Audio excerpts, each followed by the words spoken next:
visé une allonge supérieure, effectivement, mais ça a été tout à fait vain face à ce grand champion qu'est Jérôme Le Banner.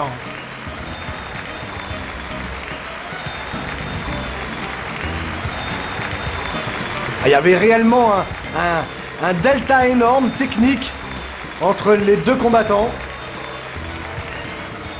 Et puis quelle qualité physique, quelle préparation, on le voit à l'écran, du combattant français.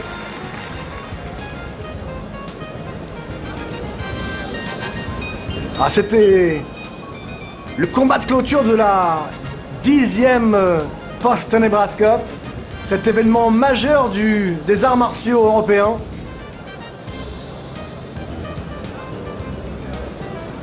Un véritable cadeau pour ce tournoi.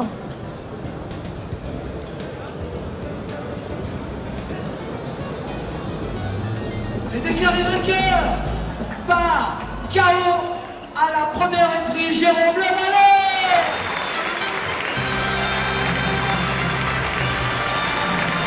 Jérôme Le Banner avec sa couronne de champion du monde des poids lourds de kickboxing WKM.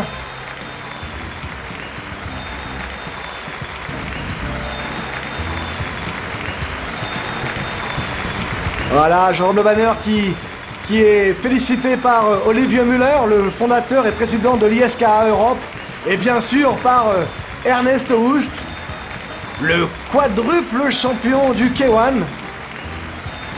Lui aussi une véritable légende.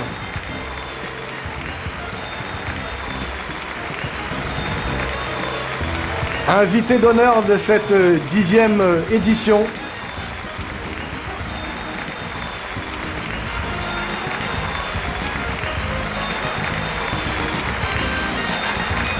Alors voilà, on va voir effectivement, eh bien sur votre gauche en costume sombre, c'est Jean-Daniel Pfund, le président et instructeur de la fédération ISKA, à côté d'Ernest Hoost.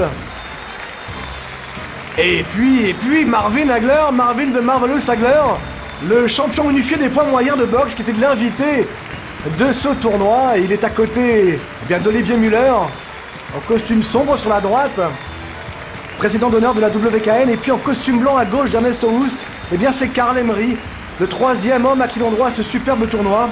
Karl Emery qui est l'ex-champion du monde professionnel de full contact et kickboxing.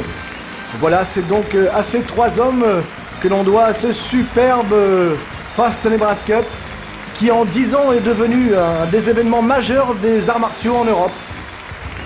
Qui nous a réservé encore une fois un plateau d'exception et puis qui a réuni effectivement 2 légendes, Abel El-Kandili, Jérôme Le Banner, dans un combat qui a été exceptionnel encore une fois ce soir.